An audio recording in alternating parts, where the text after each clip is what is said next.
So the last slide I have here is about getting involved. What you can do as a faith-based group or as a volunteer individual yourself. If you are a faith-based group, you can register your house of worship as a shelter through the American Red Cross. American Red Cross has a database of over 700 and some odd shelters. If you want to get on that list, you have to basically, your facility has to have an assessment done on your facility. The American Red Cross can help you assess your facility to become a shelter and be included in that database. Let's see. You can register as a volunteer, as an individual volunteer through 211. If you go to 211volunteer.org, you can register yourself. And basically on there is the skills assessment. You can tell them what you're able to do, what type of training you have, etc. And they'll try to, if a volunteer group says, hey, we need some extra individuals to come help us come finish our mission, they can say, well, we have a list of volunteers here that we think may meet your criteria. They'll pair you with that volunteer group, and they'll try to get you in the right place so that you can help and assist them.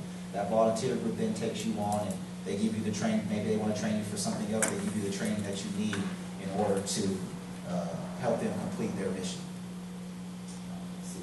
Join OES's partner relay. Right now we have a risk communications project in place where we're trying to, all of this information that I'm giving to you guys and the emergency information that we put on our web pages and send out on Twitter and all that stuff. But we want to be able to get that to all of the populations that we have here in the county. There are many people that speak many different languages, and we can't always get the information out to them. But if some of you are in touch with, through your faith-based organizations, you're in touch with other congregations who may speak a different language and not consume traditional media, and that we may not have the arms to reach, that is where we're looking to you as partners to help us with that. Maybe they have people that you can reach out to, and they can translate the information for their congregation or the people that follow them. I have more information on that if you would like to touch base with me afterwards, and I can plug you in with the right person to help you guys and help us out with the partner relay. And the way it would work is that, again, in an emergency, we push out some information. Well, that information needs to be translated into, I don't know, however many languages we have here in the county. It's all part of that risk communication project. If we can identify somebody from each group that will be able to translate that information and push it to the people that they're connected with, that'd be so much more of a benefit to us. And then connect with OES in the VOAD. We're considering developing, Mo alluded to this a little bit earlier, what we're trying to do is, like I said, create that Miami program in here.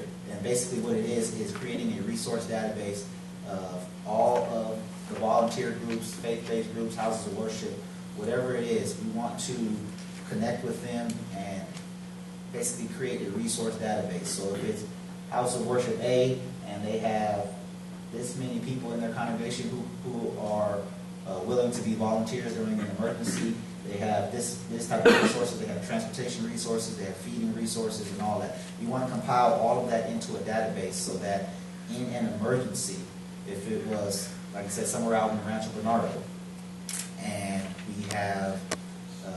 we realize that there's a need, a resources need out there in Rancho Bernardo, we can go into the database, look at it geographically, where we have these 4 houses of worship in the Rancho Bernardo area. Let's ping one of them and see if they're not willing to help out there, rather than sending a faith-based group from down in Chula Vista all the way out to Rancho Bernardo. Maybe we have somebody in the immediate area that can go and help them right away. So that's what that database would do for us. We know there's a lot of churches and a lot of houses of worship and a lot of volunteer groups spread out throughout the county, but we don't have eyes on all of them. This database will allow us to connect better with those groups and utilize them more during an emergency. And it wouldn't be us just tasking these groups. It's more of a partnership. What can we do for you, and this is how you can support us. Marlon, can you just explain what VOAD is? VOAD is volunteer organizations active in disaster, and they do have a faith-based committee within the VOAD. What we would like to do is get basically VOAD. It's a bunch of volunteer groups that meet. Is it monthly or quarterly? Is it monthly? Meet monthly and just speak about the things that they can do to help during a disaster. They have different committees within the VOAD. One of them being the faith-based committee, faith-based committee, and then they also have they also do like funding with their, from their program, they kind of do funding for people who have lost their house and maybe they need a little bit of money to do whatever. They have groups that kind of identify, they call the unmet needs table. So they're basically, it's a volunteer group they're looking to do something and they want to help. And a lot of times these groups within VOAD, they deploy on their own just because they've heard something, and by no means do we want to take that away. But we do want to be able to tap into those resources and utilize them if we actually, maybe they're responding in some area, but there's a greater need in another area. We want to be able to say, hey, can you guys think about going over here? And maybe we can get somebody else in that area for now. So through the VOAD and through meetings like this, we're reaching out to start constructing that database with all of that information.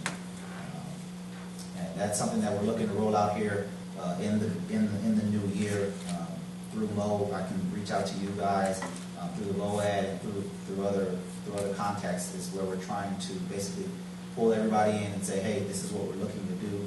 This is how we need your help to do it.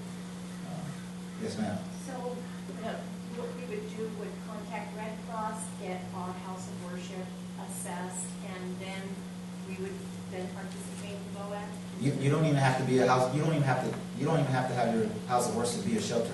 You can participate in this in any way. If your maybe you don't want your house of worship to be a shelter, but you know that your house of worship has 25 people who are willing to volunteer and do something. Well, you can still be in the database, and we say, oh, your house of worship is on there, and they say, okay, they're not a shelter, but they do have people who can do child care. They have people who can do feeding. They have people who can drive buses and drive big rigs and all that stuff, drive forklifts, whatever it may be. Whatever you feel that you guys can contribute, your skill set, is that's what we want in that database. So that when we look it up, we see, hey, we need people Translators. Yeah, we need translators.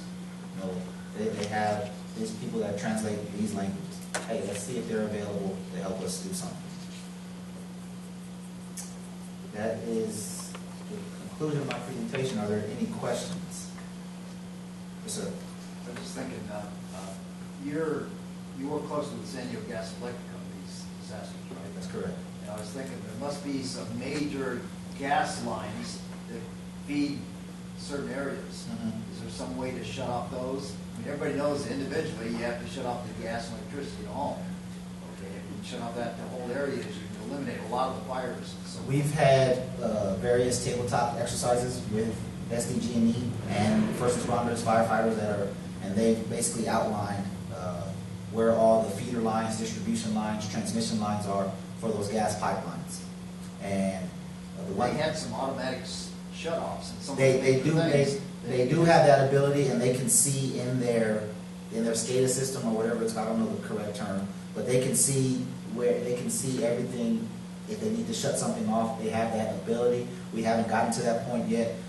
One of the things I know is that if they decided to shut a large part of the system down to get it back up, it would take a very, very long time. So that is something that they try to stay away from. But if it's an absolute necessity, they've assured us that they can do it. Yes, sir. I was going to suggest that maybe we hold further questions until a brief question session. Yeah. So then I think we'll all be available afterwards as well. All right. Well, thank you guys very much.